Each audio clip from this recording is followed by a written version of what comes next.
and she was born Friday night, around 8-ish. And so they're still at the hospital, so if you know them, Jack and I went by there yesterday morning to see them. And so if you know Alex and Corolla, there they are. Yeah. So if you know them, if you don't know them, text them, call them, love on them. This is their first baby, so it's a big deal for them, and they're very excited, and we're excited for them. So there they are. Hey kids, y'all can go. Downstairs in Children's Church.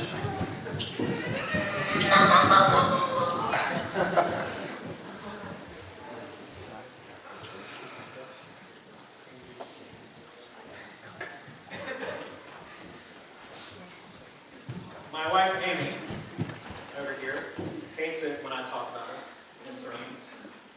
But I'm going to talk about her. Good things to say about her. So we met for the first time in March of 1997, which is 24 years ago, which is really, really amazing. And we met at a place not far from here, kind of down the mountain towards Hendersonville, Asheville area. There's a little town or village called Flat Rock. And in that little place, there's a camp called Bon Clarkin. So if you're familiar with the ARP denomination, the Associate Reformed Presbyterians, the kind of brothers and sisters of us of this denomination, there's a camp and conference center down there called Bon Clarkin. And so this particular weekend, me and two of my buddies were invited to do the program for this weekend camp of high schoolers. And so our job, if you've been to a Young Life camp, this is kind of what we were doing. Our job for that weekend was to do all of the skits, all of the games for these high school kids. And so we were there doing that.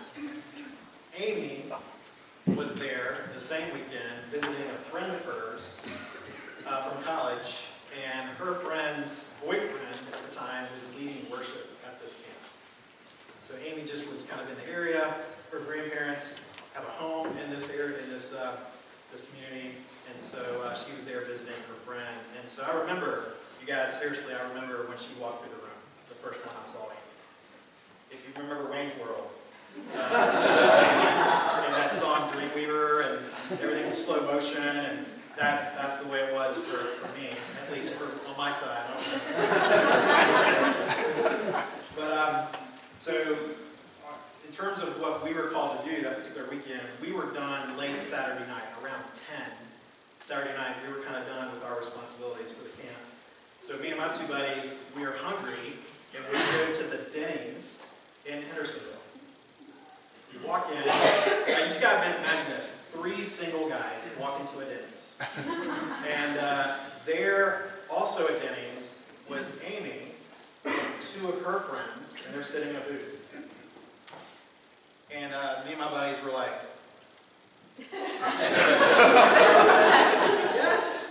yes. So we pony up and just kind of saddle up and sit in the booth with them. And we have this meal with them. And they're discussing, we're like, what are y'all talking about? And they're like, well, we're talking about this book by Gary Chapman called The 5 Love Languages, which was kind of a new book back then. And we're like, oh. And so we kind of went around the circle, and like each person were like, my love language is acts of service, or physical touch, or quality time, all that. And then it gets to me, and they go, what's your love language, or what love language can you speak? And I just very purposely and intentionally just stopped and grabbed the moment, and I said, you guys, I'm fluent in all 5. And of course, Amy just rolls her eyes. She's like, this guy's a loser. But there was something in her eye that also said, he's a loser, but I'm going to marry him one day.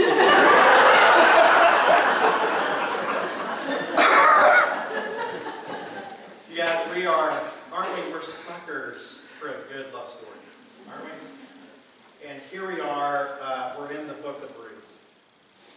And that's what we're going to see. So if you were here last week, if you've been here for the last several months, we've been looking at different women in Scripture and just kind of talking about their stories of faith. We've been talking about how the Lord has a heart for these women and how He has been weaving His redemptive story kind of through theirs. And so last week we opened with Ruth 1, chapter, like Ruth is just 4 chapters. And chapters 1 and 2 are just tragic. And so this is where we were last week. And so if you were here, we met these characters. And so let me just fill you in, just kind of give you some context of where we were last week. And so the book of Ruth, in terms of history, is happening during the times of the judges. So we're looking at like 1200 BC. It was a dark time. It was a harsh time. The book of Judges ends with this little phrase, everyone did what was right in his own eyes. And so there was no law, no order, just people kind of did whatever. There was in Israel, there was no king. It just was kind of a harsh place. And that's where we find these people living in that time period. So we're introduced to this family of 4. So it's a dad, his name is Elimelech, and his wife Naomi, which, by the way, her name means delightful or pleasant or sweet. And then they have 2 boys, and they all live in Bethlehem. And there's a famine happening in their city, and so they leave because they need to go to a place where they can eat and put food on the table. And so they leave Bethlehem, they go to Moab, which is about 50 miles east of where they're currently living, but in a completely different culture. They're not in Kansas anymore, so to speak. They're in Moab. It's also a very dark place, a place of false gods and idol worship and war. And so they go, but there's food there. And so they go and they settle in Moab. And tragically, so remember you got his husband, Elimelech, his wife Naomi, and 2 boys, probably about 10. And when they get there, her husband dies, which is just a huge blow. Not personally to her, but also like financially to her. So now she's a widow, she's got these 2 boys, and then they marry 2 Moabite women, Orpah and Ruth. Well, tragically, the 2 sons die. And so now Naomi has no husband, her 2 sons are gone, and she has these 2 daughters-in-law. And she's like, I guess we got to go back home to Bethlehem. And so they leave Moab. Along the way, she talks one of the daughter-in-laws, Orpah, to stay, to go back to Moab and go back to her family. And she also says this to Ruth, Ruth, you need to go back to your family, man. Like, I can't take care of you. I don't know how I'm going to take care of myself. But Ruth clings to Naomi and says these famous words, my God will be your God, your people will be my people. And so they all go back. So Naomi and Ruth go back to Bethlehem. They had been gone, Naomi had been gone for 10 years. And when they come back into town, everybody is like, is that Naomi? And she hears that, and she says, she goes, don't call me that. Call me Mara. Right? Because Naomi means pleasant, bitter, means pleasant, delightful, sweet. And she goes, the Lord has been bitter to me. He has brought calamity to me. Don't call me sweet, call me bitter, which is Mara. And so I just kind of imagine as she's walking back, Naomi, she's walking back and she enters into Bethlehem. Like her hair is kind of pulled back into a ponytail, no makeup. She's smoking a cigarette and she's kicking a can. I mean, that's kind of where she is. And it's a very real, honest place for someone to be. The good news is when she gets into Bethlehem, that famine that forced them out all those 10 years previous is over. And there's a barley festival going on. Right? You ever been to a barley festival?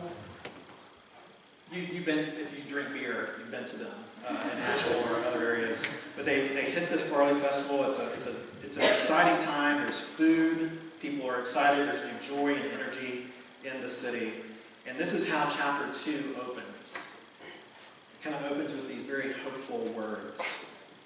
It says this, and I don't think this is printed in your bulletin, so this is just either listen or just you can find this in your Bibles, chapter 2. Now Naomi had a relative of her husband's, a worthy man of the clan of Elimelech, whose name was Boaz. By the way, Boaz's mom was Rahab, the prostitute, who we talked about several weeks ago in Jericho. That's his mom. Okay? So, whose name was Boaz, and Ruth, the Moabite, said to Naomi, hey, let me go to the field and glean among the ears of grain after him, in whose sight I shall find favor. And Naomi said to Ruth, go, my daughter. So Ruth set out and went and gleaned in the field after the reapers, and she happened to come to the part of the field belonging to Boaz. So I don't know if you can see this. There's a painting here on loan from Larry Rupp. This has been sitting at Larry's home on his mantle. Is that right? Yes. And so when he was, last week, when we were introducing the story of Ruth, he's like, I got this painting of gleaners. And at first I didn't make the connection because we were talking about something completely separate. And I'm like, I'm sorry, what are gleaners? My head was. He goes, gleaners, like what Ruth was doing. I was like, oh, yeah, okay. So here, this is, this is a painting by a French artist, Jean-Francois Millet. And he lived from 1814, or he was painting from 1814 to 1875. And he's known for his paintings all kind of are about peasants. Would you say that is correct, Larry? Like he painted Yes. people kind of in the lower class. And so here we have these two women gleaning in a field. And so, and there's an article here about the painter. Sorry? Oh, yeah. There it is. You can't see it. So yeah, come by and see it after the service. And there's a little article here about the author if you're interested in that. But I thought that was cool. So thank you, Larry, for loaning us this piece of art.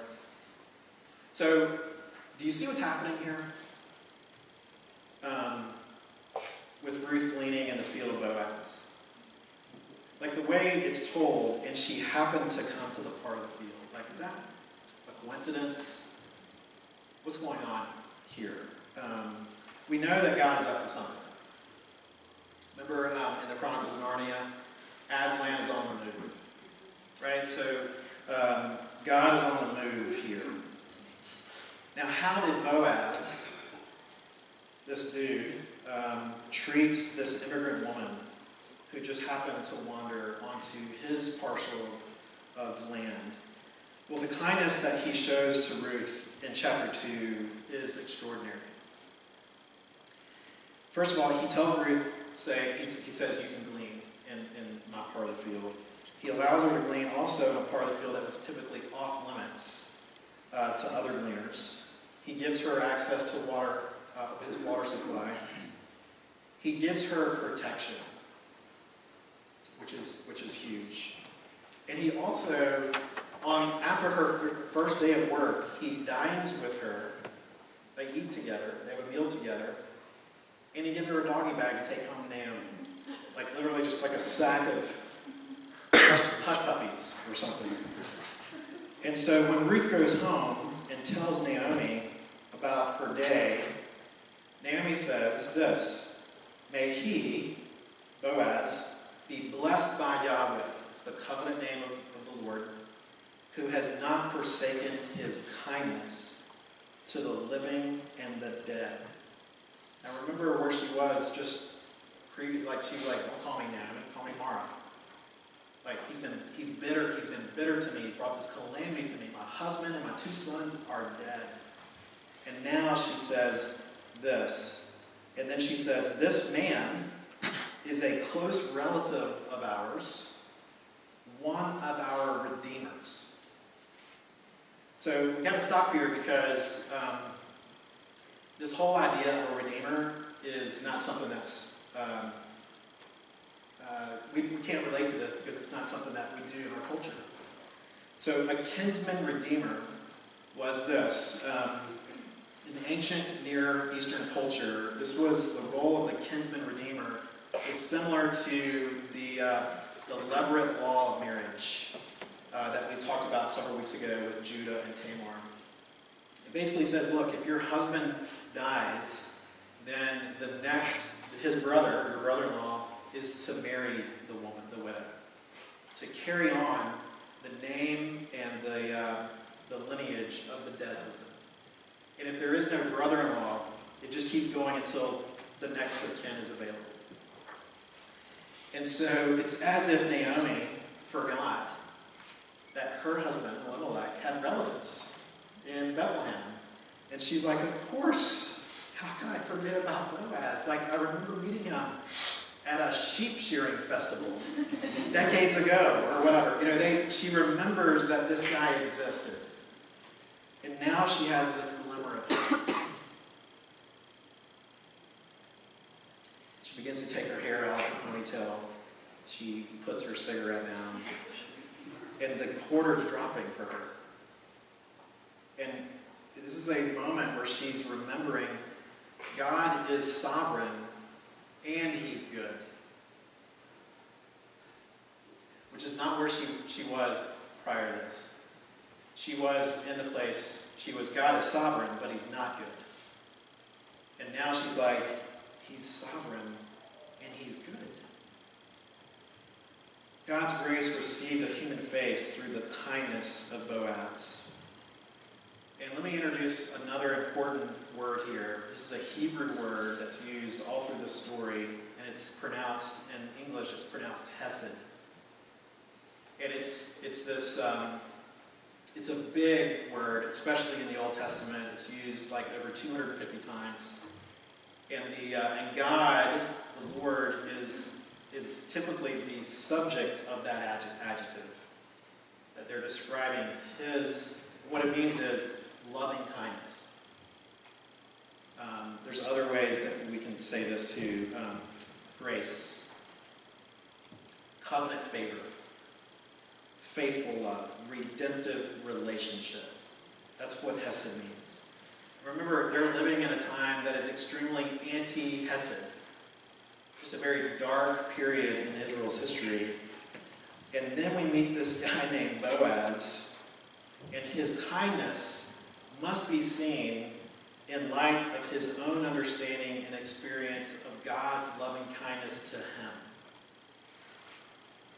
Because, see, when we receive God's grace, we will freely give it to others. Which means if you're a person in here who struggles with being kind to other people, then that's a gospel issue, right? It simply means that you could be a Christian and not be kind. In fact, I think we know a lot of people like that. And I'm one of those people. I've been unkind to people in my life. But when we are behaving that way, it simply means that I'm not necessarily believing the gospel for me. I'm not receiving God's grace. I'm not receiving his hesed love for me. And so therefore, when something doesn't go my way or whatever, then I'm unkind to the people around me.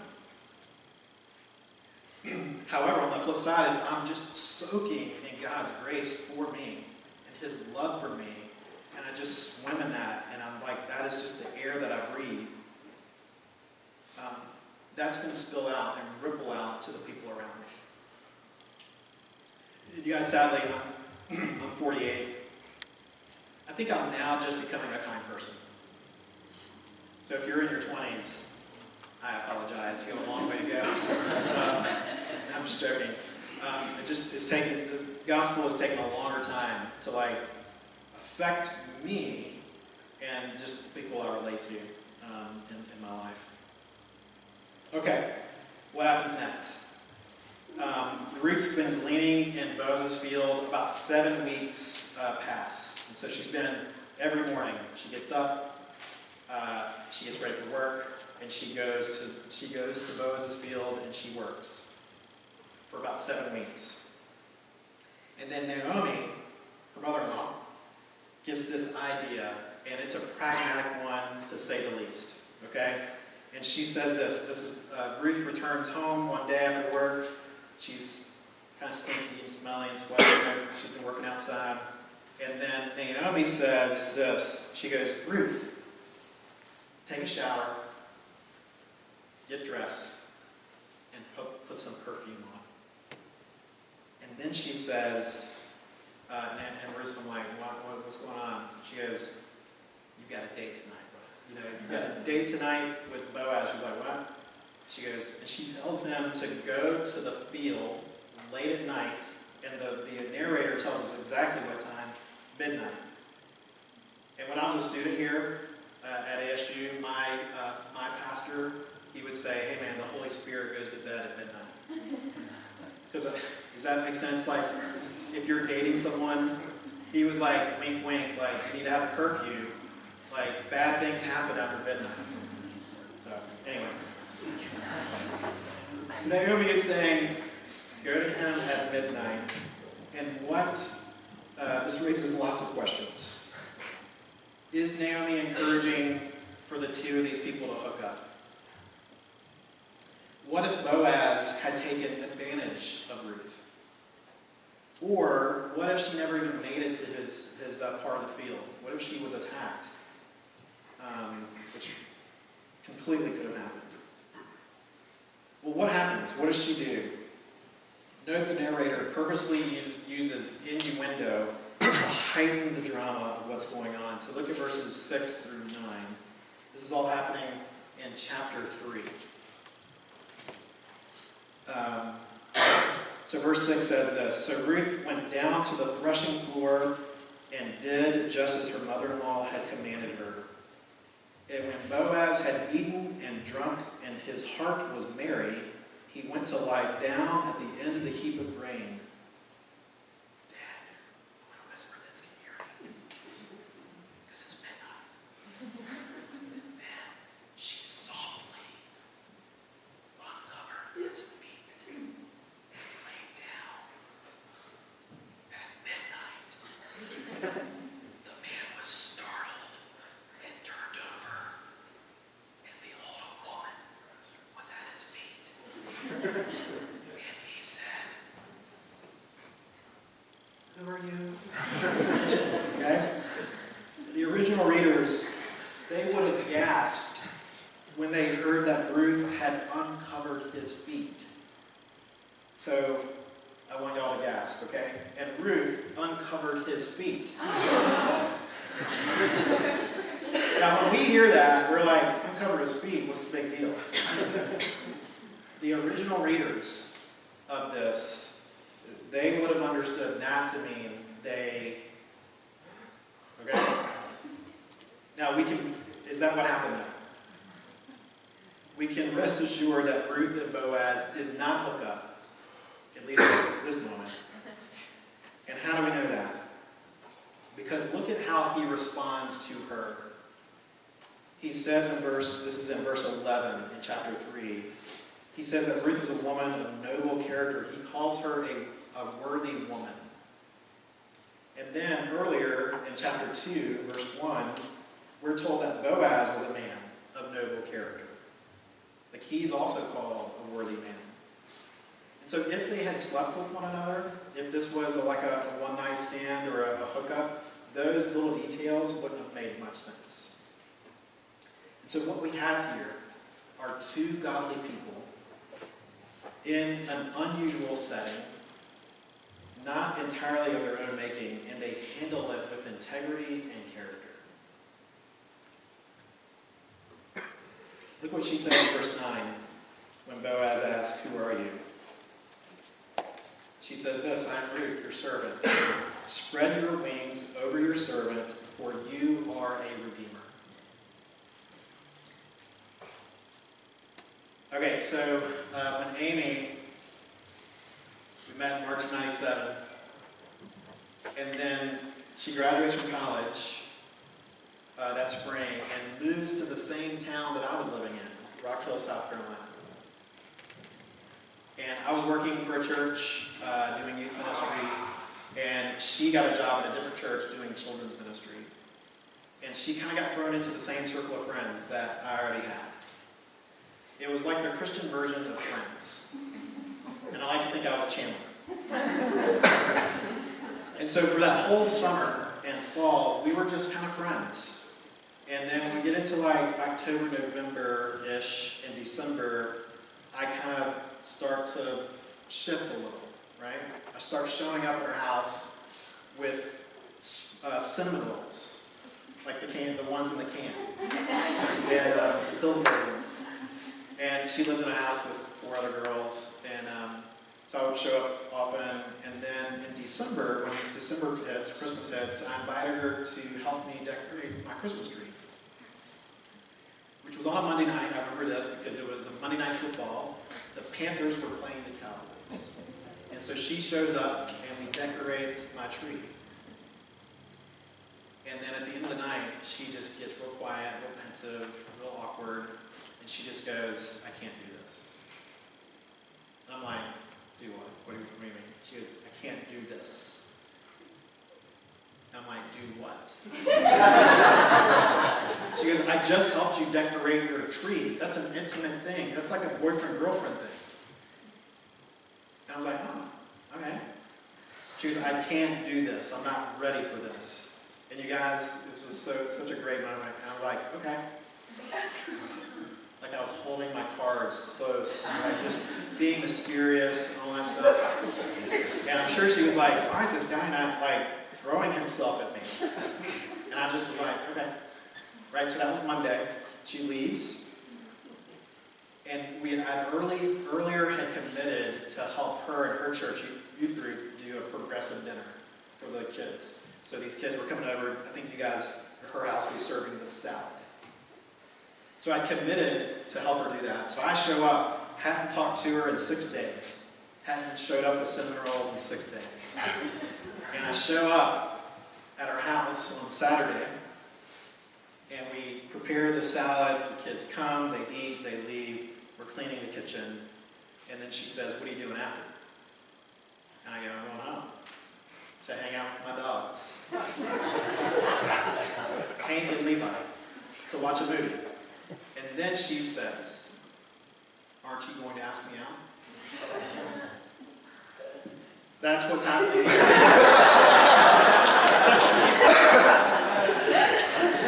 Spread your wings over me, over your servant, for you are a redeemer. That's what Ruth is being very intentional with Boaz. She's basically proposing marriage to him. And now listen to his response. It's so good. He says, "May you be blessed by the Lord, my daughter. You have made this last kindness," there's that word again, the hesed, loving kindness, "greater than the first, in that you have not gone after young men, whether poor or rich. And now, my daughter, do not fear. I will do for you all that you ask, for all my fellow townsmen know that you are a worthy woman. And now it is true that I am a redeemer." And so we see Hesed just back and forth between them. Boaz shows loving kindness to Ruth, and Ruth shows loving kindness to Boaz, and also to Naomi. And it's becoming very clear what God is up to in it. Because at the beginning of the story, we see a woman, Naomi, who is empty, she's bitter, and through God's redemptive plan and grace, she eventually will be made full and sweet. And what happens next is nothing short of God's extravagant grace and his divine purpose through this family. So in chapter 4, the last chapter of the book, Boaz and Ruth marry. And they immediately have a baby. This baby named Obed. And the women of the town who know Naomi and her past, they are beside themselves. And this is what they say in verse 14. This is in chapter 4. They say, "Blessed be the Lord who has not left you, Naomi, this day without a redeemer." And they're talking about this baby boy. "And may his name be renowned in Israel. He shall be to you a restorer of life and a nourisher of your old age. For your daughter-in-law, who loves you, who is more to you than 7 sons, has given birth to him." And then the narrator gives us this little nugget in verse 16 of chapter 4. "Then Naomi took the child and laid him on her lap and became his nurse." That is so good. This wonderful image is so drastically different from the Naomi that we see in chapter 1. And her name was, there's a lot of redemption going on here. Her name was redeemed as well. She's now saying, "Don't call me Mara anymore. Call me delightful. Call me sweet and pleasant Naomi." Okay, so let's pull one thread from this story for us to kind of hook into kind of on a practical level, kind of on the street level of our lives. The cool thing about this story, there are no bad guys. In the entire story of Ruth, there's no bad guys. The entire cast of characters exhibits good qualities. Naomi shows Ruth kindness by taking her as her daughter-in-law and taking her to this place of Bethlehem. Ruth shows kindness to Naomi by getting up each morning and going to work and providing food on the table each day. Boaz shows Ruth kindness by protecting her and giving her work in his field. Ruth and Boaz show kindness to one another during this late night visit. So let me ask you this question, not to answer out loud, but just to kind of think through. What would it look like for us to live out of the kindness, this hesed kindness, that the gospel freely gives us? So I want you to think about all the relationships that we have. Whether you're married or single, whether you're a student, whether you work here, we're all in relationship with someone. And think about just the relationships that you have. So for example, if you're a boss of someone, if you supervise and manage people, are you kind to them? Even as a boss, you have to evaluate and you have to critique, you have to manage, you have to coach and mentor. Even when you enter into maybe a hard conversation with them, are you kind? In our families, are you kind to your spouse? Siblings, Luke and Jack, are you kind to one another? Right? So and we use that word all the time in our house. Please be kind. Please be kind. Please be kind. Right?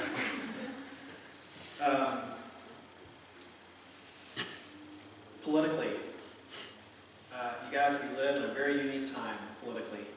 No matter where you are, kind of on that spectrum. And are you kind? When you meet someone online or whatnot, and you're in a conversation about what's happening in our country right now, how do you engage that conversation? When you differ from someone so much, can you talk to that person kindly? Can you treat that person with kindness, even though you totally disagree with where they are? Is it possible for us to be kind, to show this hesed love to those around us every day? How does the gospel speak into this? Does the gospel make any difference in how we engage one another? It does. How? How does the gospel help us to be kind people? Well, here it is. Go out and be like Ruth. Be loyal to others like she was, be obedient. Go out and be like Boaz. Be a person of character and integrity like he was. Okay? So let's pray together. Aha! I got you guys. Man, when I was saying that, Danny was like, oh no. Don't go out. Don't tell us to go out and be like Ruth and Boaz. Did you say it? Were you thinking that? I don't know. You guys, here's the problem with if I were to tell you, as your pastor, just go out and be like this. Go out and behave like these people. That's not the gospel.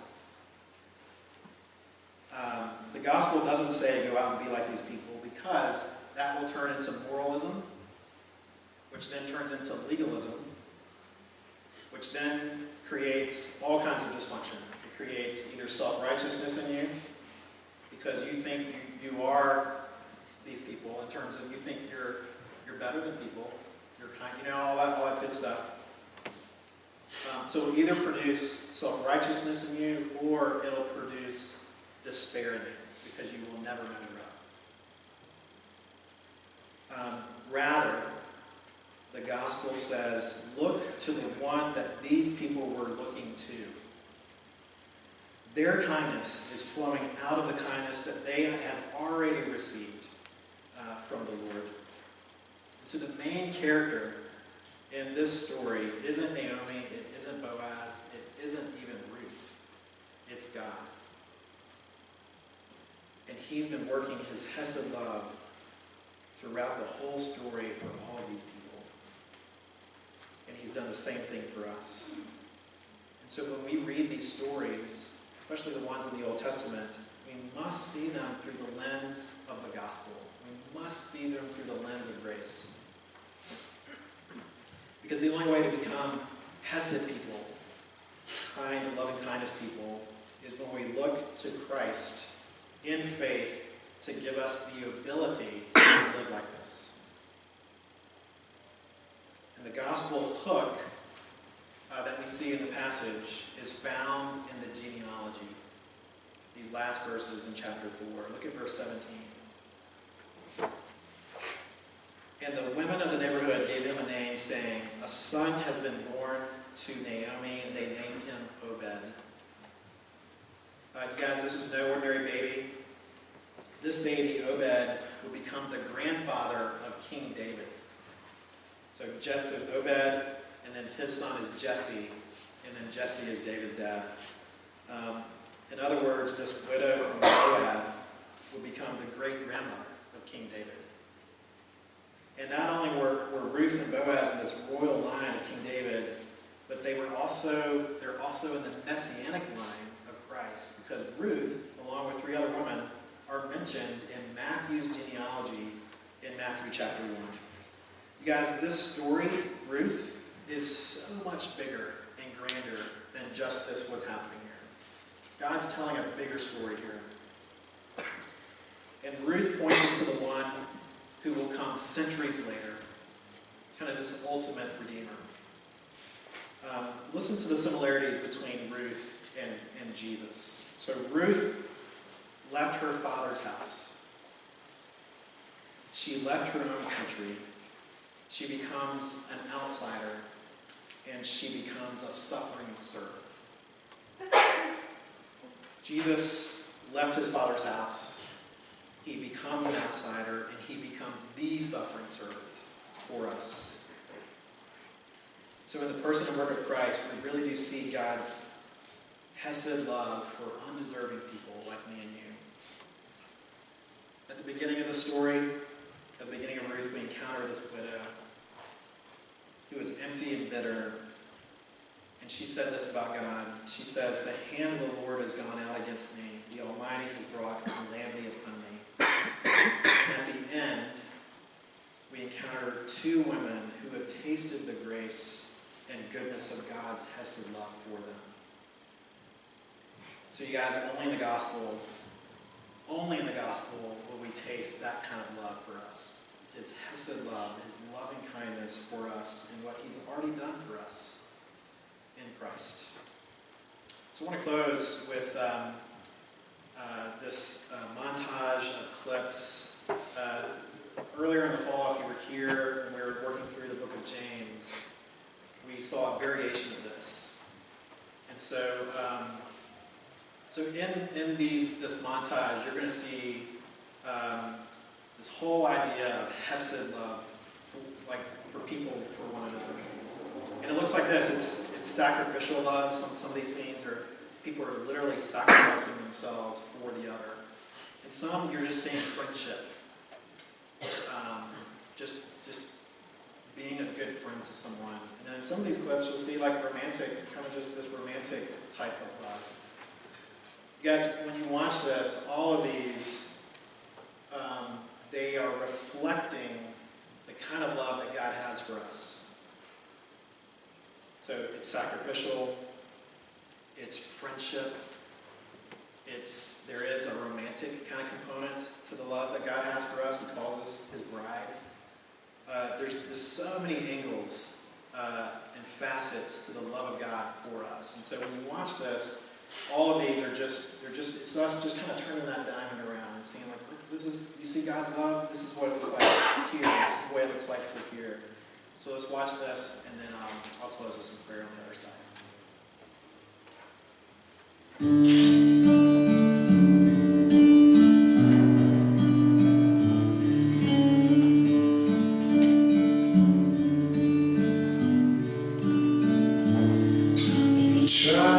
Best, but you don't succeed. When you get what you want, but not what you need. When you feel so tired, but you can't sleep. Stuck in reverse.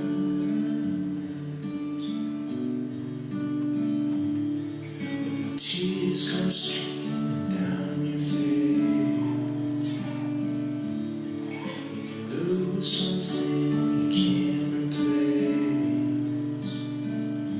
You love someone, but it goes to waste. Could it be worse?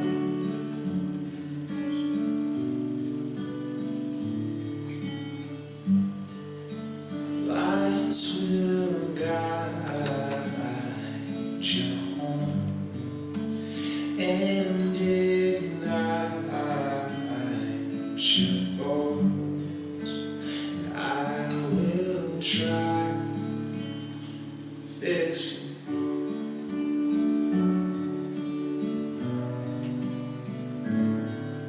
High up above and down below, when you're too in love to let it go.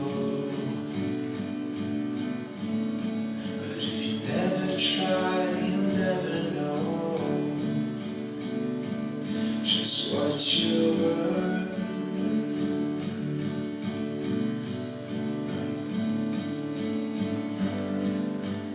Lights will guide you home and ignite your bones, and I will try to fix you.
his loving kindness to us, his hesed love for us, his redeeming love for us. Like, it means even more when we come to understand that we don't deserve that love, that our sin separates us from you, and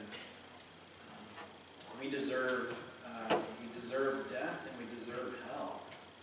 But because you are a gracious and merciful God, you say, no, I will do that for you, so that you will be rescued and saved into my love. And so, Lord, thank you that you are that kind of God. You come after and pursue people like us. So, Lord, thank you for the story of Ruth.